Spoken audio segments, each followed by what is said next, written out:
प्रश्न पैदा हुआ कि आखिरकार धर्म इतना प्रिय है,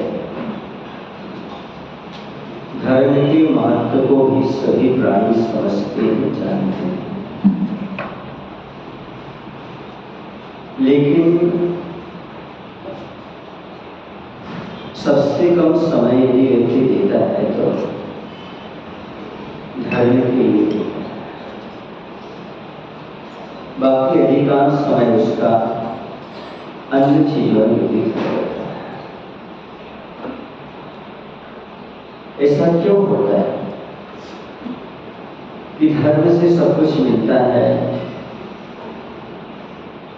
और धर्म के लिए समय कम मिलता है? जो सब कुछ देता है उसके लिए हम समय नहीं देते हैं, जिसके माध्यम से जीवन चलता है, संसार के सुखों का संपादन होता है, आत्मा की शुद्धि होती है, दुखों का क्षय होता है, उसके प्रति हमारे पास समय क्यों?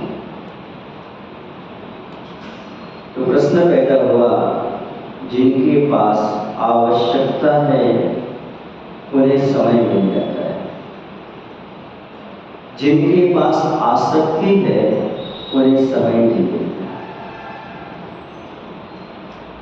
नहीं समझे? आवश्यकता की पूर्ति में लगे हुए व्यक्ति को समय मिल जाता है,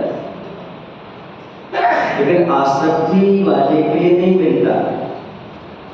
पूछेंगे महाराज, आवश्यकता और आसक्ति में अंतर क्या है? पेट भरने के लिए कमाना आवश्यकता है और पेटी भरने के लिए कमाना आसक्ति है। पेट भरने के लिए जो कमाता है उसके लिए भगवान की भक्ति करने का, पूजा अभिषेक करने का, धर्म करने का समय मिल जाता है। मैसूर में एक पिताजी का बेटा था, वह दर्शन करने लगा। उन्होंने कहा मेरा बेटा है। मैंने कहा कम आता है? हाँ महाराज, मंदिर कम आता है। मैंने कहा कमाता है ना? तो मंदिर कम आता है। जब आदमी ज्यादा कमाने लगता है तो यहाँ कम आने लगता है। जो ज्यादा कमाते हैं वो यहाँ कम आते हैं, जो कम कमाते हैं वो ज्यादा। तो ज्यादा यहाँ आते हैं, उन्हें ज्यादा कमाने की जरूरत नहीं। तो महाराज क्या अपने आप घर भर जाएगा? नहीं, संतोष आ जाएगा। मंदिर आने वाले कर्म करने वालों के पास धन अधिक नहीं होता, संतोष अधिक होता है। और याद रखना, दुनिया में प्रसन्न वो नहीं होता, सुखी वो नहीं होता, इसके बाद धन होता है, सुखी वो होता है जो संतोषी होता है।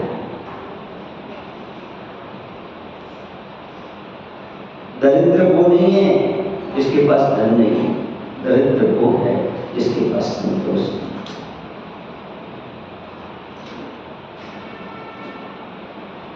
एक प्रसन्न चित्त आदमी गरीब नहीं हो सकता, लेकिन एक गरीब आदमी प्रसन्न चित्त हो सकता है। जो पेट भरने की है वह मात्र रिक्वायरमेंट है, पेटी भरने की है वो डिजायर है, इच्छा है, आसक्ति है, वह कभी पूर्ण होने वाली नहीं। इच्छाएं आदमी की ऐसी होती हैं जैसे छत्ते में मधुमक्खियां होती हैं, वे बनाती रहती हैं, उसकी आप सामान्य से गणना नहीं कर सकते। मधुमक्खी, आकाश में से तारे होते हैं, आप खड़े होकर गिन नहीं सकते। आकाश की यत्ता आप पा नहीं सकते। ऐसी इच्छाओं की इतनी अधिक वृद्धि होती चली जाती है कि आप उनकी गणना नहीं कर सकते। और अच्छे समझना चाहते हो तो एक व्यक्ति ने एक संत से पूछा था, ग्रस्त संत से, आसक्ति और आवश्यकता में कितना अंतर होता है? और उन्होंने कहा एक सामने पिंजरा रखिएगा। उसने सामने पिंजरा रखा, उस पिंजरे के बाहर एक फल को रखा, पक्षी आया, उसने फल को खाया, पेट भरा और चला गया। दूसरे दिन उन्होंने एक फल बाहर भी रखा, वो एक फल पिंजरे के अंदर भी रखा। वह पक्षी आया, उसने बाहर का तो फल खा लिया, कल तो खाकर हो गया था, लेकिन हम अंदर का खाया। बाहर का खाया, इच्छा थी पूर्ण करनी, और वह इच्छा न रह कर आसक्ति हो गई, वो अंदर का दिख रहा है, उसे पाने का प्रयास करने लगा। पिंजरे के अंदर गया, फल तो पा गया, लेकिन बाहर नहीं कर सकता।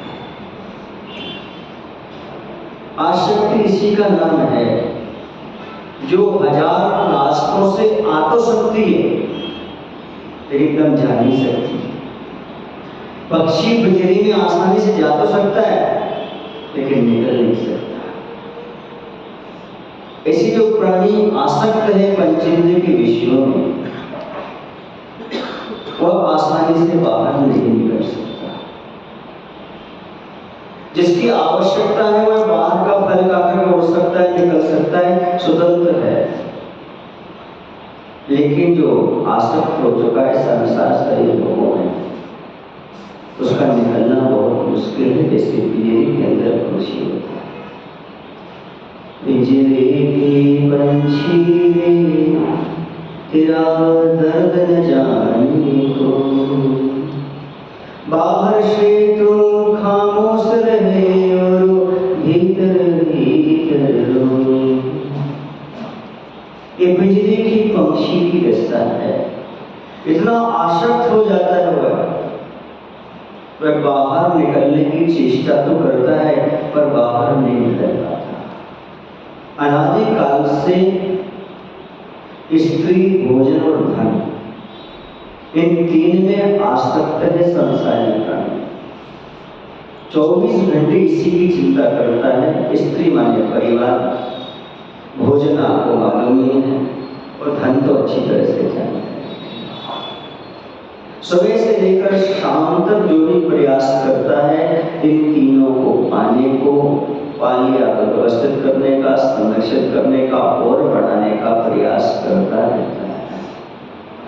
ये आसक्ति है। चाहे तो वह जितना उसके पास धन है उसमें काम चला सकता है। आप लोगों ने महाभारत की बात सुनी होगी। दुर्योधन के पास कोई कमी नहीं थी, तो झगड़ा किस बात का, महाभारत किस बात का, भाई भाई से लड़ाई किस बात की, आवश्यकता के लिए नहीं थी, आसक्ति के लिए थी। हम 105 हैं तो देश का संपत्ति का आधा आधा भाग क्यों, 105 भाग करो। आधे आधे भाग में कोई कमी नहीं थी, लेकिन 5 भाग अलग करो और 100 भाग अलग करो। ये पेट की भरने की चिंता है, पेट भरने की नहीं। आज हम धर्म नहीं कर पा रहे, भाई भाई से लड़ रहे हैं, पेट के लिए नहीं। पेट के लिए पर्याप्त है, सबके पास पर्याप्त है, तो किसके लिए है ये जगह, पेट ही के लिए। यदि आदमी आवश्यकताओं की पूर्ति करता है तो 6 आवश्यकता का पालन कर सकता है। 6 आवश्यक समझते हैं आप?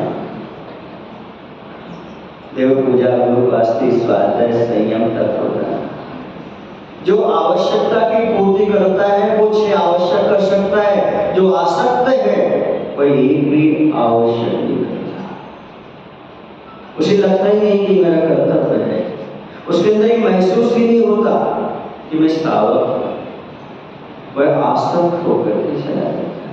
जैसे ही कीड़ा होता है वह गंदगी में बेह जाता हुआ अपनी जिंदगी समाप्त कर लेता है, जिससे गंदगी पर बेह जाती मक्खी अपने जीवन को समाप्त कर देती है, ऐसे उसका जीवन उसी में, भोजन में, पानी में, स्त्री में, परिवार में और धन कमाने में ही समाप्त हो जाता है। वही कहता है कि भाई 105 भाग करो। ये बताओ क्या जीवन भर और राज्य का भोग करते रहते, कमी पड़ती क्यों? बोलो, क्या कौरवों के पास, दुर्योधन के पास धन कम था? बोलो ना, नहीं था, लेकिन धन कम लग रहा था। धन कम तो नहीं था, राज्य कम नहीं था, कम लग रहा है। आपके पास धन कम है, कम लगता है? दुर्योधन की बात तो सबने कही और सबने ये कही कि हाँ उसका धन कम नहीं था, धन कम लग रहा था। अपनी बात भी तो कर लें, हमारे पास धन कम है कि कम लग रहा है? बोलो ना, कम लग रहा है। तो दुर्योधन और आप में कितना अंतर है? अंतर है, बताओ। दुर्योधन महाभारत में था, तुम नए भारत में, बाकी कोई अंतर नहीं मिलता। यदि हम धन के पीछे भाई भाई से लड़ जाते हैं, धन के पीछे हम पूजन को छोड़ देते हैं, धन के पीछे हम स्वाध्याय छोड़ देते हैं, धन के पीछे हम दोस्ती को मारने का भाव कर लेते हैं, विश्वगिरानी का भाव कर लेते हैं, तो ऐसा धन क्या आपको सो दे सकता है? ऐसा धन की आवश्यकताओं की पूर्ति के लिए कि आसक्ति के लिए?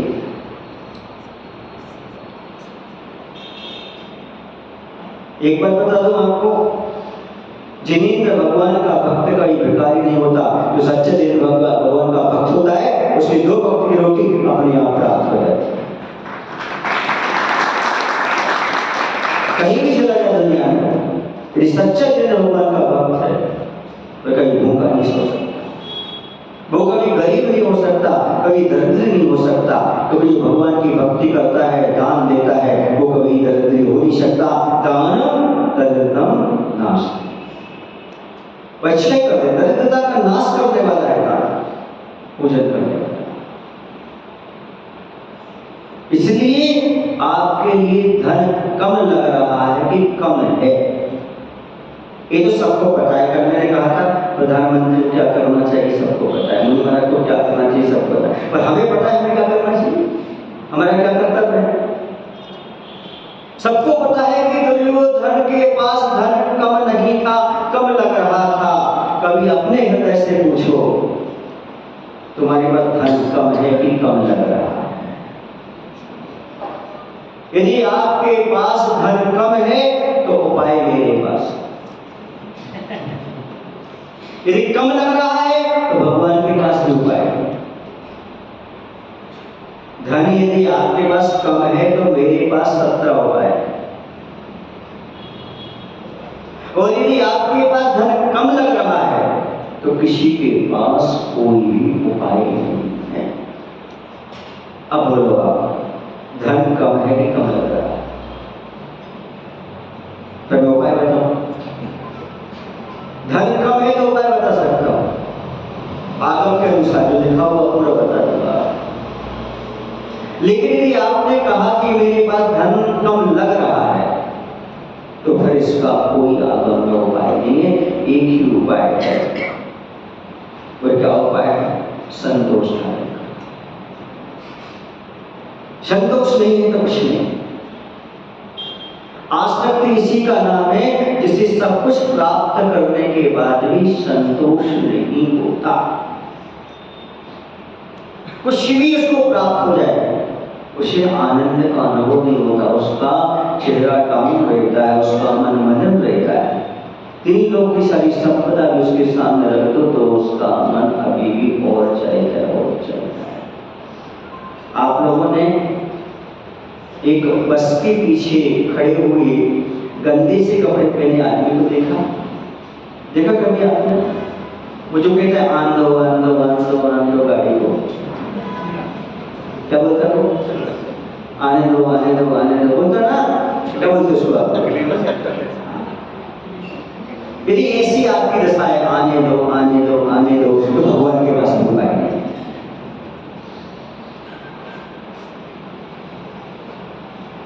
और यदि आप चाहते हो कि इतना दीजिए जामे कुटुंब समाए, मैं भी हूं गाना रहूं, तो उसका उपाय है। इतना तो आपके पास से उपाय बताने की जरूरत है, इतना पर्याप्त है। जो प्राप्त है वो पर्याप्त है। ऐसी भावना जिसके पास है वो संतोषी है, वो सुखी है, वह भगवान की पूजन कर सकता है, अभिषेक कर सकता है, स्वाध्याय कर सकता है, दान के लिए समय निकाल सकता है। देखो ये आवश्यकता में लगा हुआ है। एक सज्जन हमारे पास आए और उनका पूजन का समय था, हमसे बोले महाराज मैं आवश्यक काम से कहीं बाहर जा रहा हूं, इसलिए पूजन नहीं कर पा रहा। क्या बोले? मैं आवश्यक काम से कहीं बाहर जा रहा हूं, इसलिए पूजन नहीं कर पा रहा हूं। मैंने कहाँ जा रहे हो? बोले शादी में जा रहा हूं। मैंने पूछा 6 आवश्यक मुझे शादी तो कहीं नहीं। बोला ना मैं कौन से काम से जा रहा हूं? बोलो ना, बोलो आवश्यक काम से जा रहा हूं। अब आवश्यक तो पूजन है, आवश्यक तो अभिषेक है।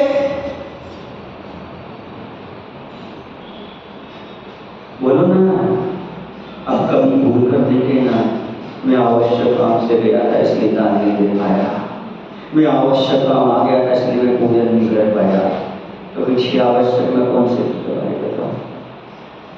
लेकिन आदमी ने पूजन को आवश्यक नहीं माना, शादी को आवश्यक मान लिया, दुकान के लिए आवश्यक मान लिया, कस्टमर को आवश्यक मान लिया, लेकिन भगवान की पूजन को आवश्यक नहीं माना। इसी विषय को मैं प्रवचन कर रहा था गुना जिले के अंदर, वास्को जिलालय में त्रिमूर्ति कॉलोनी, उस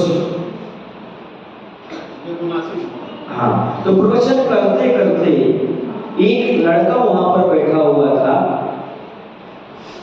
उसने उस प्रवचन को आत्मसात किया कि बाकी सारे कार्य अनावश्यक हैं, भगवान की पूजा हमारा पहला आवश्यक है। दान और पूजा इससे बड़ा नहीं धर्म दूजा, ये उसने सुन लिया। एक दिन ऐसा हुआ, गर्मी का समय था, वह आया और सारे लोग बाहर इंतजार कर रहे हैं और ढूंढ रहे हैं हमारा लाला कहाँ है। पूछे क्यों? बोले महाराज घोड़ी तैयार है, बारात जाने को है, ये पूजन कर रहा है। क्या कर रहा है? पूजन कर रहा है। वो हमारे पास आया, अरे भाई तुम्हें सब लोग इंतजार कर रहे हैं, ढूंढ रहे हैं, तुम क्या कर रहे हो? बोले मैं आवश्यक काम से गया था। आपने प्रवचन में कहा था ना, मैं आवश्यक काम आए, प्रवचन सुनना लगे। ठिकरों गेड़े वाले नड़ी फूंकड़ी सुना है। महाराष्ट्र में, मराठी में कहावत है, क्या कहावत है? नड़ी फूंकड़ी सुना है। सुनार इस नली से यहाँ से फूंकता है और यहाँ से हवा निकल जाती है, और आप इस कान से सुनते हो, उस कान से, लेकिन उसमें गुनाह कहाँ का था?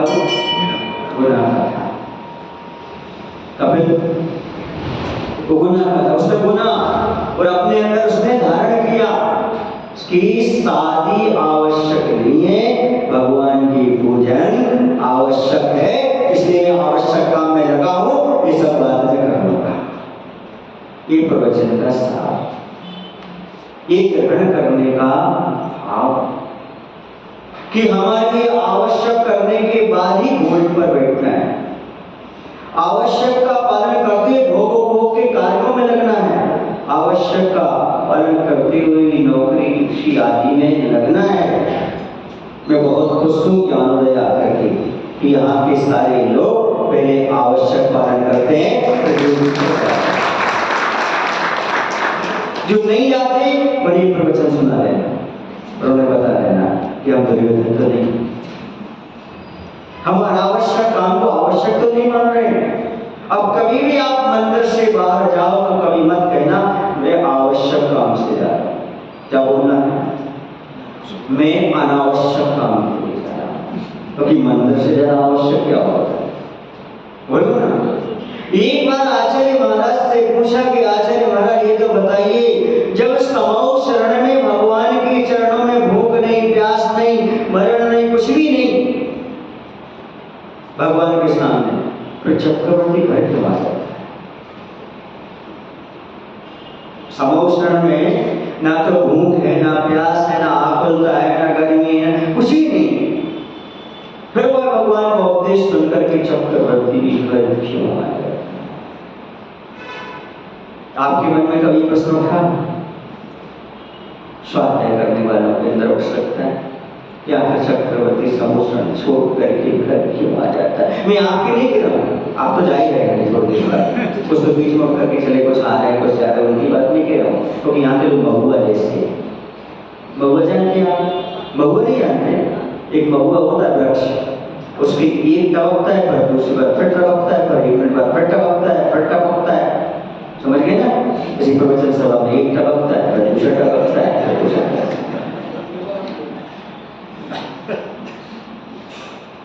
तो पूछा कि आचार्य महाराज ये तो बताओ, आखिर जो चक्रवर्ती है वह साक्षात दिव्यधनी छोड़ करके, यदि बिंदुसार के प्रवचन छोड़कर कोई चला जाए तो आश्चर्य नहीं समझना, भगवान के संरक्षण से वहां छोड़ करके वो क्यों जा रहा है? भगवान का पुण्य कम कर दिया क्या?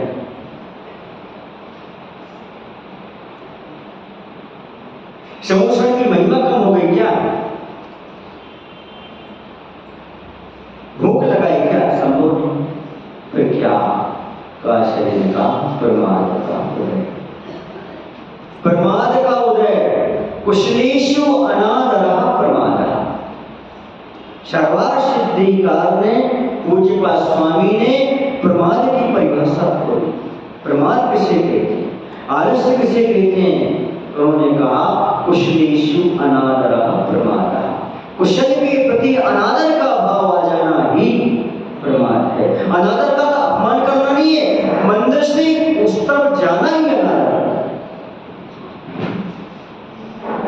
ये प्रमाद का भाव आए बिना बाहर नहीं जा सकता। मंदिर से बाहर निकला मतलब प्रमाद का उदय आया, तभी बाहर निकला। प्रवचन सभा से बाहर चला गया, प्रमाद का उदय आया। पूजन करके बाहर निकला, प्रमाद का उदय आ गया। और प्रमाद का उदय आते ही जीव को मन वचन काय से कहीं न कहीं दोष लगना प्रारंभ हो जाते हैं।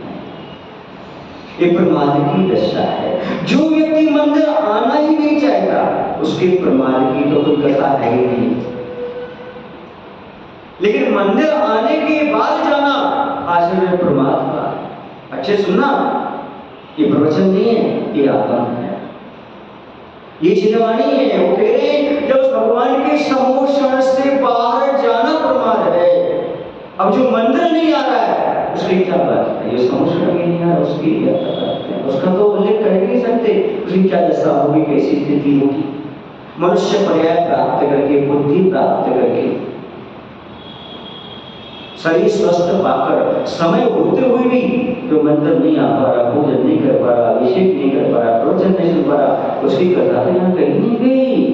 समूह शरण में बैठने के बाद बाहर क्यों गया, ये मत पूछो कि वो मंदिर कैसे आया, समूह में कैसे आया, ये पूछो ये सब पाने के बाद बाहर कैसे गया।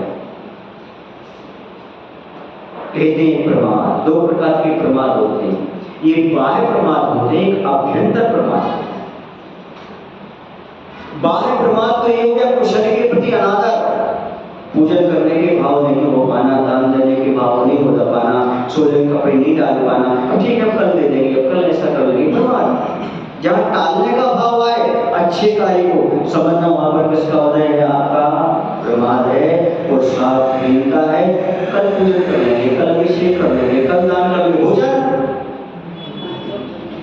आज ही नहीं अभी, 3 बार भोजन भजन 1 बार, उसी में तो आते हैं संकट दया।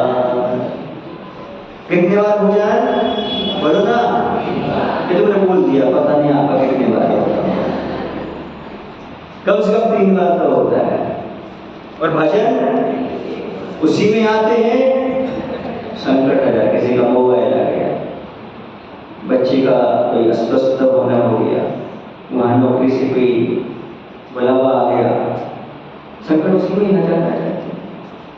तो ये जो बाह्य प्रमाद है वह तो सभी के पास अभी दिखाई नहीं दे रहा है। एक अभ्यंतर प्रमाद होता है जो कि मुनि महाराज के लिए शुद्धानुभूति से बाहर कर देता है।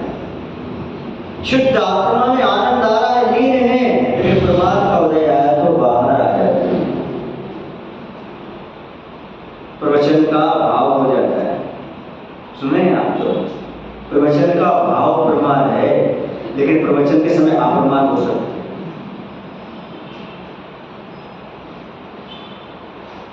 एक व्यक्ति ने आचार्य महाराज से पूछा, आचार्य जी कुंद कुंद भगवान की किसी भी गाथा में प्रमाद नहीं झलकता,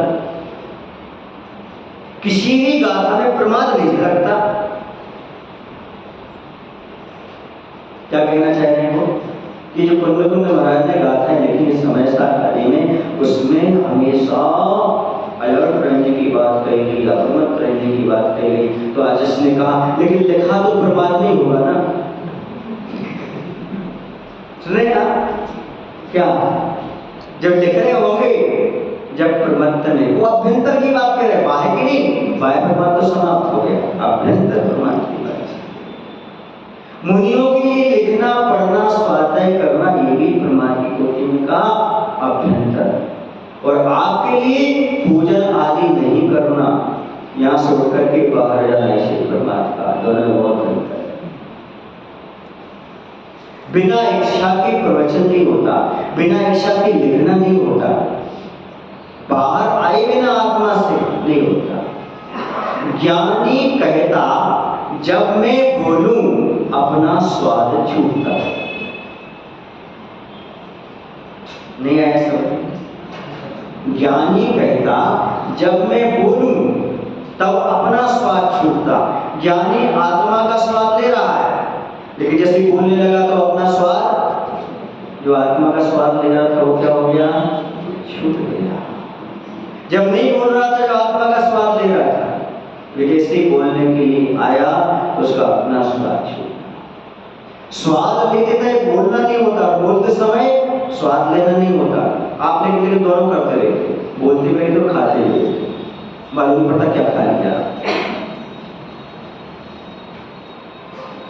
और कभी कभी ऐसा होता है खाते खाते बोलो तो ठसका लग जाता है।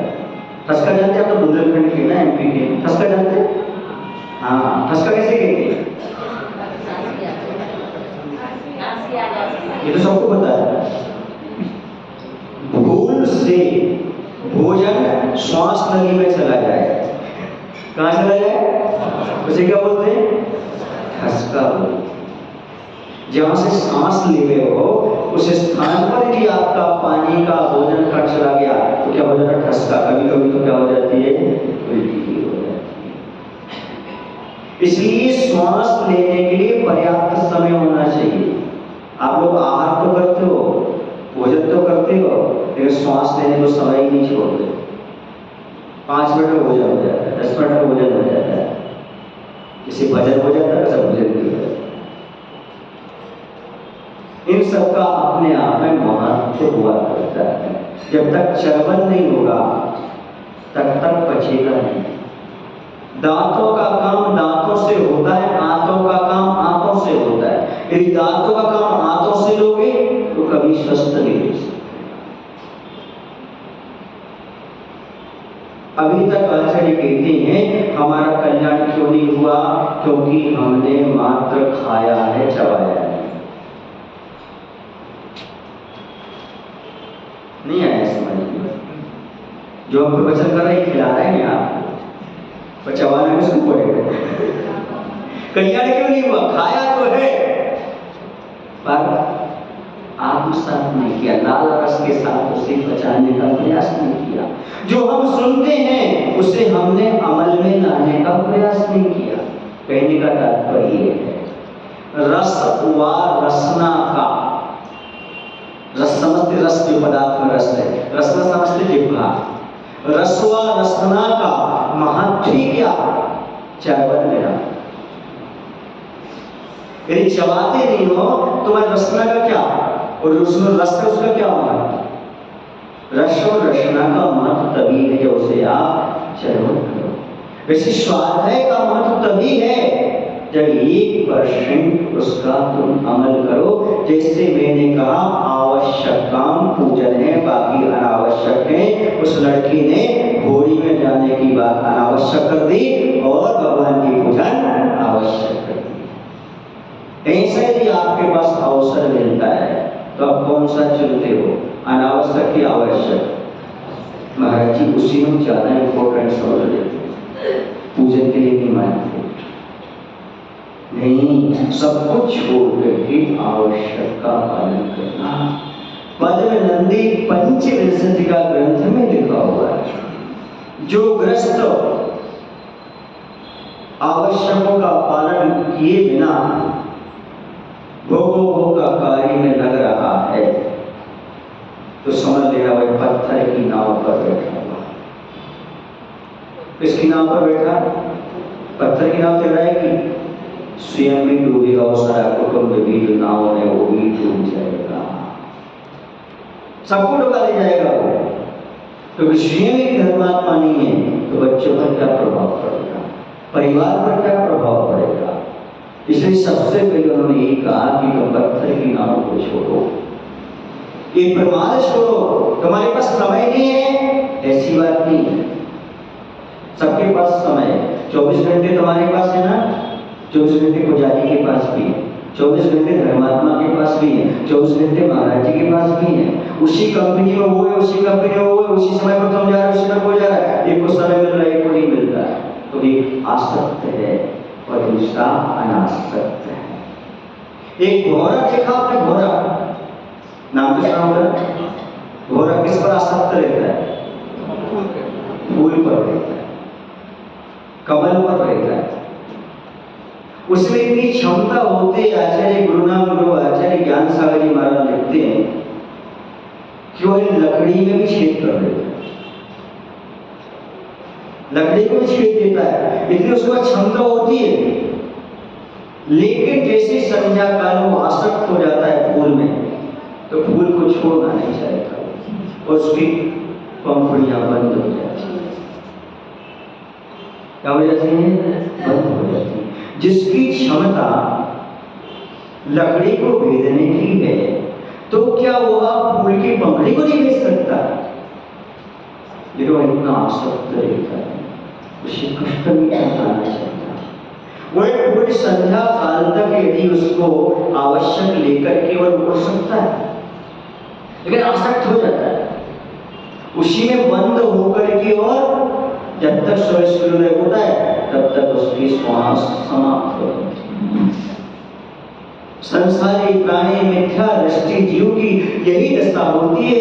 उस भौरे की भांति जो विषयों के कमल के अंदर जाता है, आसक्त हो जाता है, वह पंखियां बंद हो जाती हैं और समाप्त हो।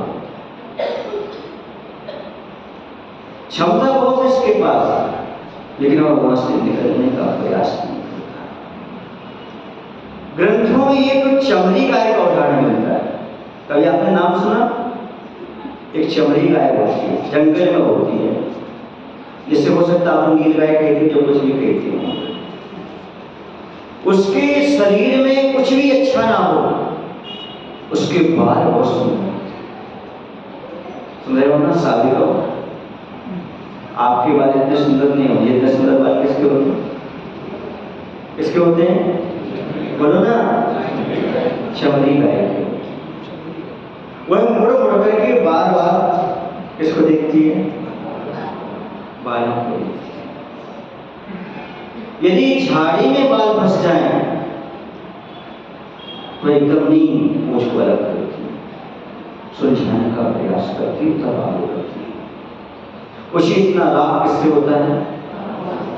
अपने बालों से होता है। आपको तो अपने बालों से,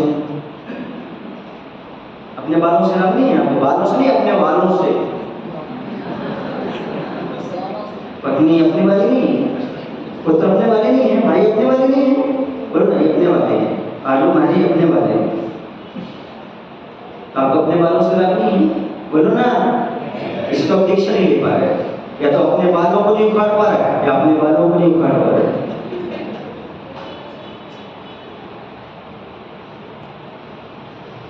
उससे इतना प्रेम है अपने बालों से, आपको नहीं अपने बालों से प्रेम। सुरांगना क्यों देखते हो? सुरांगना क्यों देखते? घर से बाहर निकलते हो तो अपने बालों को संभाल के निकलते हो और अपने बालों को भी संभाल के निकलते हो। कुछ तो अपने वाले मुंह लगे रहते, कुछ सर पर चढ़े रहते। अपने वाले सही पर चढ़े रहते, मुंह लगे रहते हैं, वो उखाड़ के अलग करना पड़ता है। एक सज्जन हमसे बोले, महाराज अपने बालों का बहुत ख्याल रखा करो। हमने कहा अपने बालों को खूब ख्याल रखते हैं, 3 महीने उखाड़ के अलग करते हैं।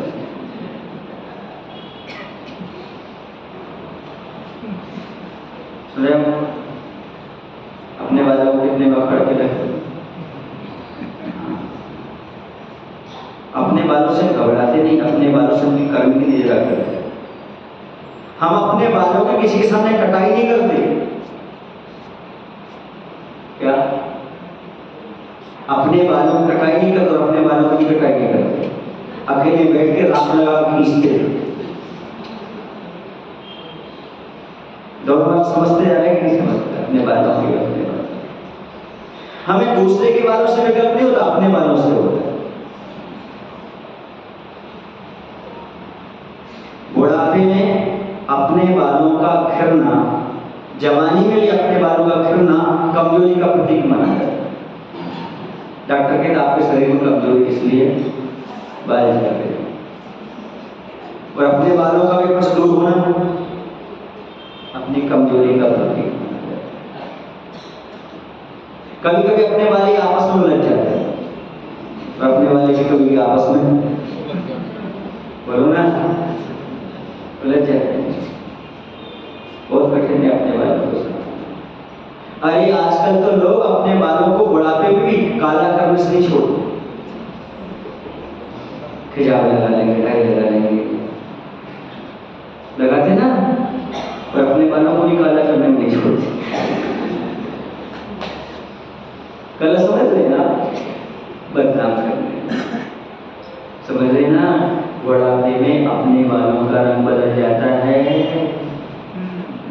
काली सफेद हो जाती है, और अपने बालों का रंग भी बदल जाता है। बुढ़ापे में पानी रंग से नहीं पिलाते हैं,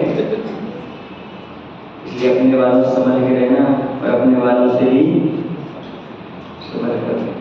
हम संभल कर रहते हैं, हम घबराते नहीं। कभी कभी अपने बालों से अंतर आ जाता है, कभी कभी, और कभी कभी अपने बालों से भी आ जाता है। आए समझ में आपको? अपने बालों की कविता सुना रहा हूँ। कहने का तात्पर्य है कि प्राणी अपने बालों की संभाल जितना करता है जितना दूसरे की बालों की संभाल नहीं करता है। अपने बालों पर अपने बालों में जब भी आप घर से निकलोगे तो आईना देख कर निकलोगे। गलत कह रहा हूँ, सही कह रहा हूँ? इसकी संभाल करने के लिए तो जब घर से बाहर निकलो अपने बालों को व्यवस्थित करके निकलो। वैसी वह चमड़ी गाय जो होती है, अपन अपने दृष्टांत पर आए हैं तो लोगों को देखकर आप लोगों को याद आ जाती है, कभी आप पर तो कर दिया जाए। तो एक गाय जो होती है उसे अपने बालों से इतना प्रेम, इतना आसक्त रहती है कि वह झाड़ी में उसके बाल फंस जाते हैं। पीछे से शेर आता है, आचर लिखते ही पीछे शेर आता है, लेकिन वो अपने बालों को खराब नहीं होने देती, तोड़ने नहीं देती, फंसी रहती, खड़ी रहती, तो झाड़ी में फंस गई। वो इतनी बुद्धि उसके पास नहीं रहती कि शेर आएगा मुझे खा लेगा, फिर बाल कहाँ रहेंगे हमारे। अरे मान लो बाल टूट गए तो आगे चलकर भी और बड़े हो जाएंगे, तो और ग्रोथ हो जाएगा उनका। लेकिन ये नहीं कि शेर आकर मुझे खाए। ऐसी संसारिक घटना, काल लुटेरा सिंह आता है, ये वो है सोच नहीं पाता, विचार नहीं पाता और उसी में रस अपने बालों की संभाल में और अपने बालों को शरीर की सेवा में और परिवार की सेवा में 24 घंटे लगा रहता है। काल सिंह ने मृग चेतन को घेरा भवन में, नहीं बचावन हारा कोई, भूल जाता है एक दिन मेरी आयु समाप्त होना है। यशास्तिरेक्यं वपुषा विशारकं तशास्ति किं पुत्र कलत्र मित्रैः पृथक् कृते जन्मनि रोगरूपा ततो वितिष्ठन्ति शरीरम्। अमलगति आचार्य महाराज कहते हैं जब ये तुम्हारी चमड़ी ही नहीं रहना, फिर ये रोम संबंध कैसे, फिर ये जब अपने बालों का भी संबंध है तो अपने बालों का कैसे, ये भी साथ नहीं जाएंगे अपने वाले जो आपके साथ है ना, ये अपने वाले कहां से। और किसी का क्या एक दिन यहाँ आता तो समय आता हमको समझता है। अक्सर ऐसा होता है ज्यादा समझदार मझधार में होता है, कम समझदार दूसरे की सुनकर के आगे होते हैं।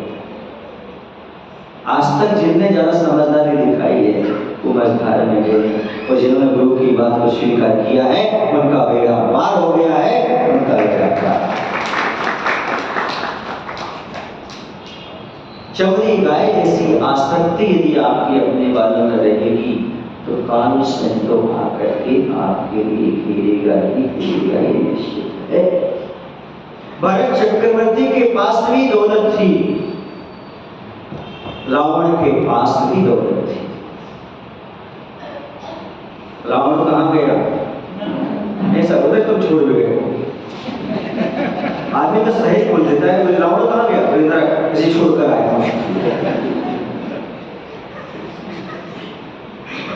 भरत चक्रवर्ती कहाँ गया?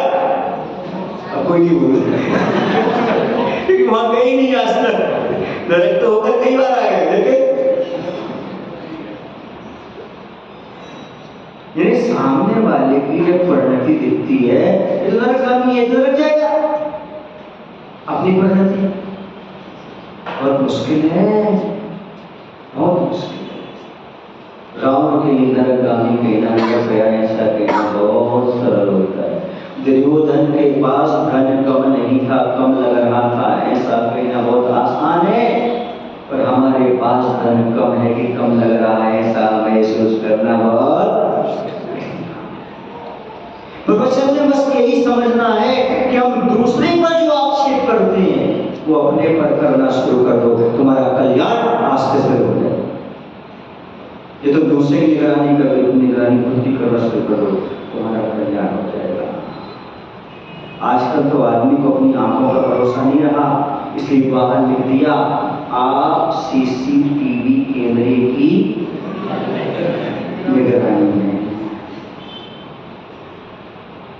सुन रहे हैं? आसक्ति का जमाना है। हंसोगे तो एक बात बोलो, आपको अपने आप पर विश्वास भी नहीं। आप कभी घर से बाहर गए, पूरा परिवार ताला लगा के जाते हो? बोलो ना, लगाने पर क्या करते हो? क्यों करते हो? विश्वास नहीं है? कंफर्म एक बार नहीं, वहां जाने का कई बार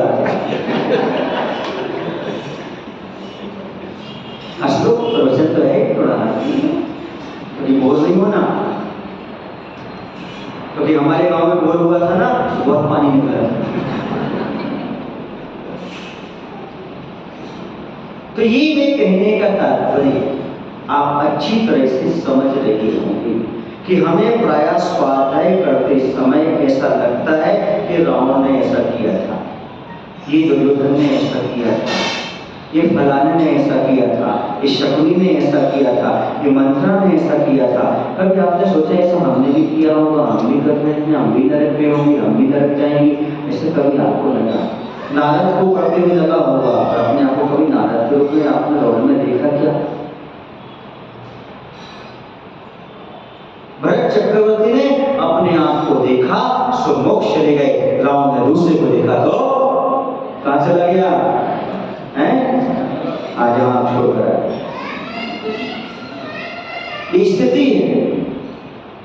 कभी हमने 100 का आकलन करने का प्रयास नहीं किया। एक सज्जन हमसे बोले, महाराज जी मैं तो बिल्कुल पक्का आचार्य विद्यासागर का शिष्य। क्या? मैं तो पक्का आचार्य विद्यासागर का शिष्य हूं। हमने शिष्य किसी के मैं यही बता दो, बाकी सब कोई सभा में बैठकर बता पाएगा कि शिष्य किसी के?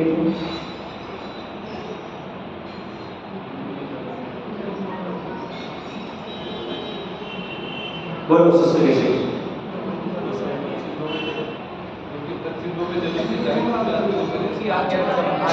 सुनो सुनो, दो होते हैं, एक भक्त होता है, दूसरा शिष्य होता है। क्या होता है? भक्त। भक्त वो होता है जो चरण छूकर छू हो जाता है, वो कौन है? भक्त। भक्त पर आता है, बेवक्त चला, भक्त नहीं हो, बेवक्त चला जाए, उसी का कहते हैं भक्त। शिष्य किसे कहते हैं? जो उनके चरण भी छूता है, शरण में भी रहता है और आचरण को भी अंगीकार करता है, वो शिष्य होता है। तो कौन हो?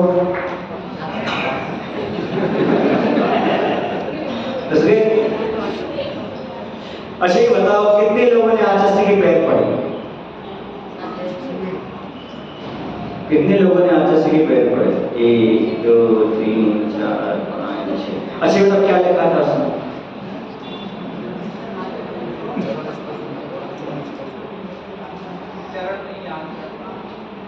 ये तो किसी भी बात है। जब आपने पढ़े नहीं, आप पढ़े लिखे हो, मैं तो अनपढ़ था, 2 अक्षर पढ़ा था, मैं उल्टी पढ़ा था, दुनिया पढ़ती है ये भी हम ये पढ़े थे। मैं बता दूं क्या लिखा है? बता दूं? ताली जब बजाना तब समझ में आए, नहीं तो जरा के बजाना। जब मैंने पहली बार आचार्य के पैर पड़े, जब मैंने पहली बार आचार्य के पैर पड़े तो पैर पड़ते ही लगा इसमें बहुत कुछ लिखा है। पढ़ते ही लगा इसमें बहुत कुछ लिखा है। उसमें लिखा था तुम हमेशा हमारे पास रह सकते हो, हमें पकड़े रह सकते हो। शर्त इतनी है कि तुमने पकड़ रखा है, उसे छोड़ना होगा। फिर मैंने ऐसा ही किया, हमेशा के लिए जो पकड़ा था उसे छोड़ दिया और गुरु के चरणों में हमेशा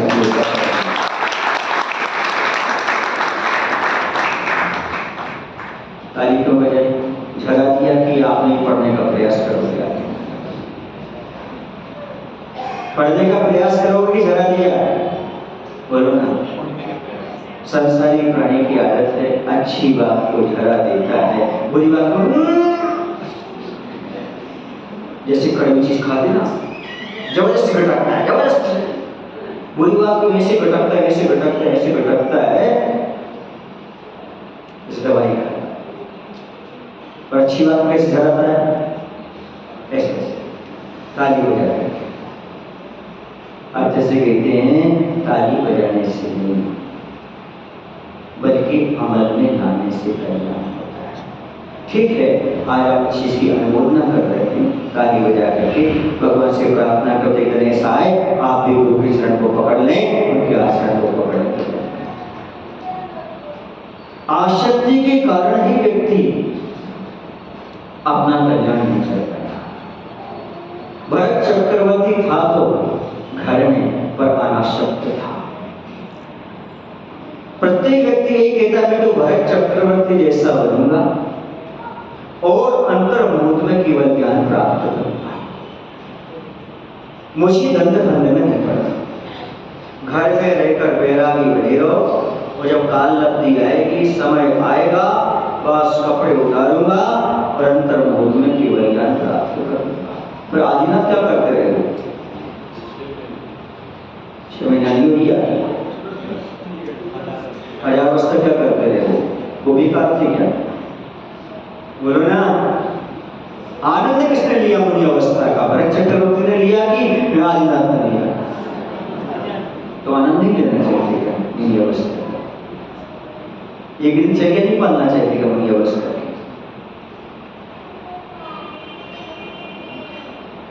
भरत चक्रवर्ती कैसा बैरागी था, घर में सुन लो। यदि पैसे हो तो उधार देना, वरना नहीं देना। भरत चक्रवर्ती यदि मालूम पड़ता था कि पूर्व दिशा से मिला जा रहे हैं, पश्चिम दिशा से मिला जा रहे हैं, उत्तर दिशा से मिला जा रहा है, दक्षिण दिशा से मिला जा रहे हैं, तो अपने आसन को छोड़ता था, 7 कदम आगे बढ़ता था, वहीं बैठ करके बड़े नमोस्तु करता था। इसमें ताजी के लिए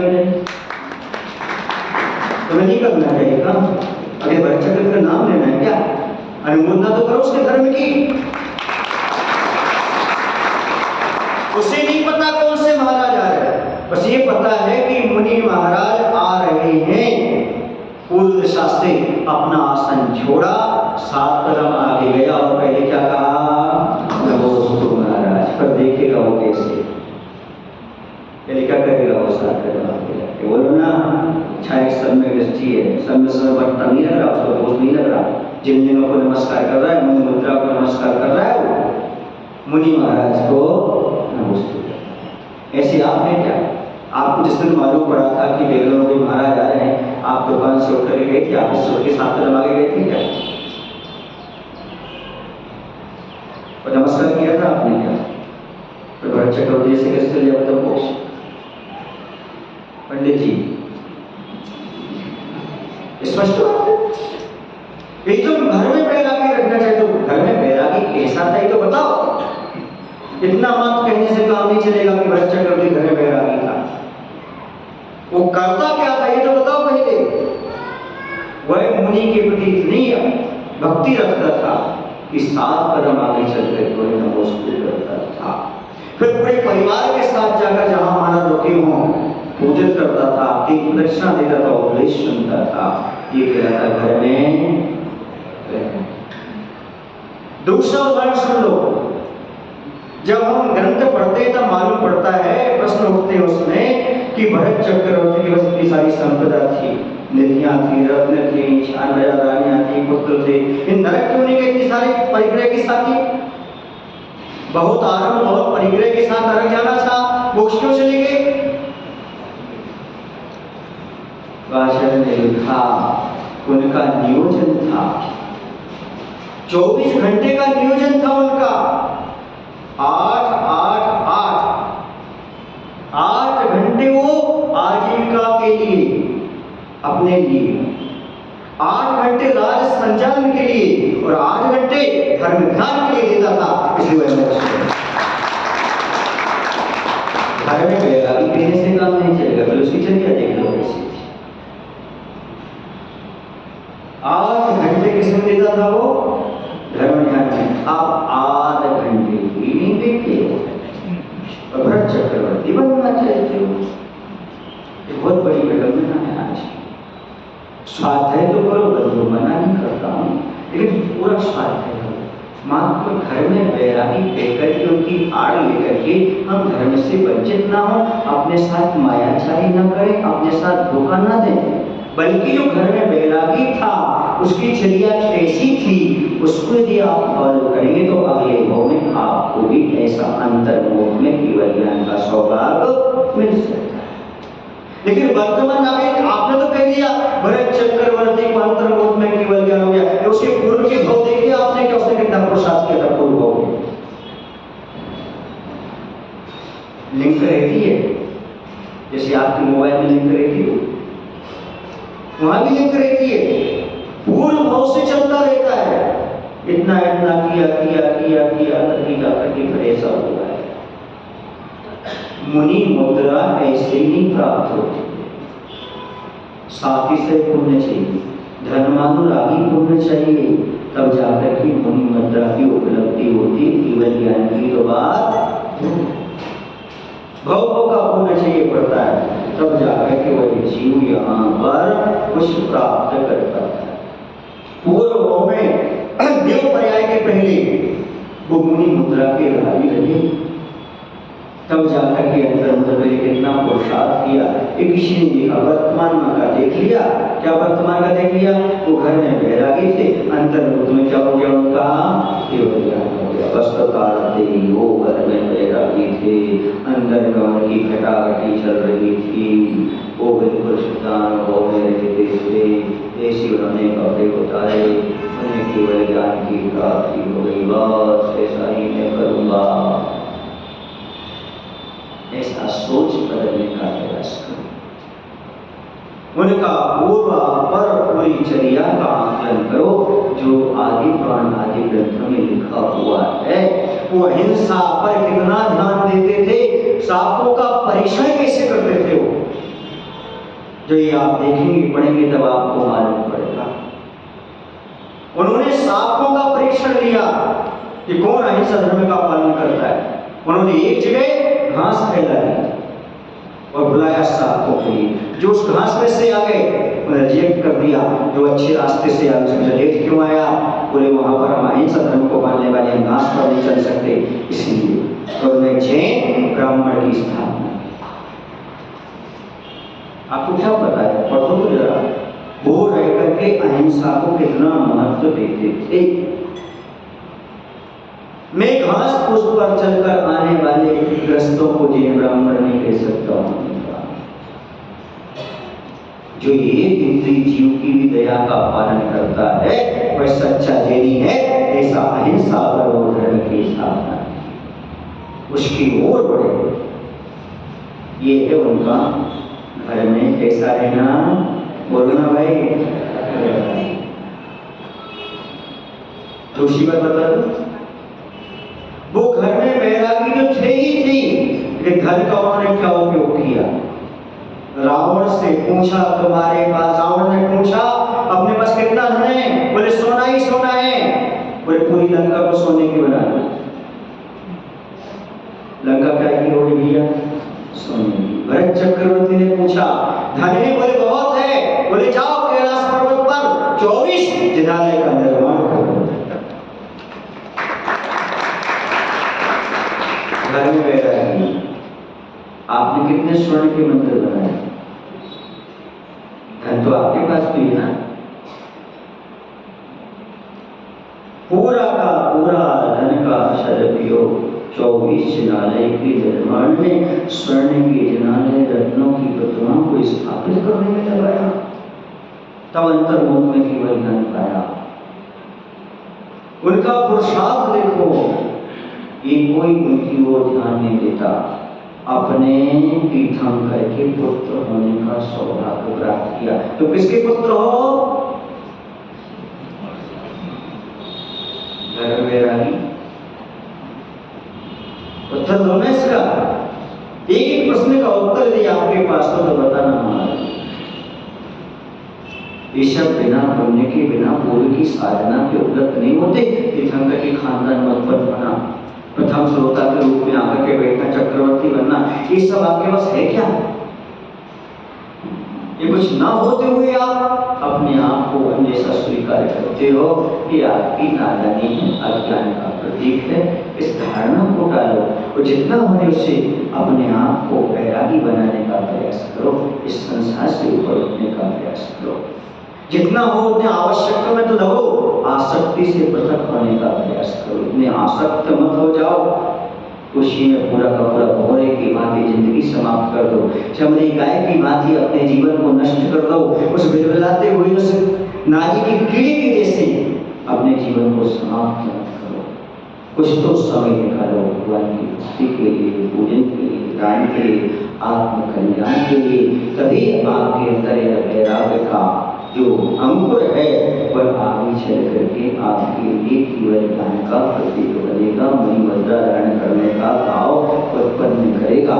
जितना जितना हो आप आसक्ति से ऊपर उठते चले जाइएगा। जितने आप अनासक्त रहेंगे उतने आप प्रमाद से बचते रहेंगे और आपके कुशल के प्रति आदर भाव बना रहेगा।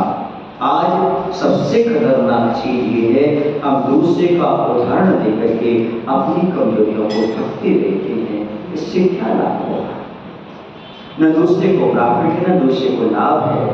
हम अपनी कमजोरी को ढक रहे हैं तो हम अपने साथ धोखा दे रहे हैं, फरेब कर रहे हैं। हमें समझना है, हम अपने मन को जानते हैं कितने आसक्त हैं, कितने अनासक्त हैं। किसी का उदाहरण देने से हम अनासक्त नहीं हो जाते, किसी के उदाहरण देने से हम आसक्त नहीं हो जाते। कि हमारी प्रवृत्ति हमारे अंदर है, हम हर चीज को अपने जानते हैं। आचार्य कहते हैं कि सबसे बड़ा धोखा ये है, रहनसार ग्रंथ में लिखा हुआ है, जिसके पास धन है, जिसके पास बुद्धि है, सब कुछ पाकर के भी भगवान की पूजन नहीं कर रहा है, मुनियों को दान नहीं दे रहा है, वो मायाचारी कर रहा है, मर करके या तो प्रेंच बनेगा या कुमानुष मत बनेगा। धन है, बुद्धि है, सब कुछ है, फिर वह दान से जी चुरा रहा है, भगवान की भक्ति से जी चुरा रहा है और अपने आप को भरत चक्र मान करके बैठे, मायाचारी कर रहा है, अपने को धर्मात्मा मान करके बैठा है। शब्द दिया उन्होंने, अपने आप को धर्मात्मा मान करके बैठा है। वो दूसरों के साथ नहीं, खुद के साथ मायाचारी कर रहा है। वो कहाँ जाएगा? वो मानुष में जाएगा या प्रेम योनि में जाकर के भटकता रहेगा। ऐसा अपने साथ परहेज न करना, धोखा मत देना। 9:00 कुछ मिनट हो चुके हैं, ठीक है, इतने बहुत आगे आज विद्यासागर जी महाराज बोलते रहो, हम सभी को इतनी शक्ति, इतनी बुद्धि देने की कृपा करो ताकि हम आसक्ति से ऊपर उठ करके अनावश्यक को आवश्यक न कहते हुए छह आवश्यक का अच्छी तरह से पालन कर सकें। एक मिनट बैठे रहेंगे।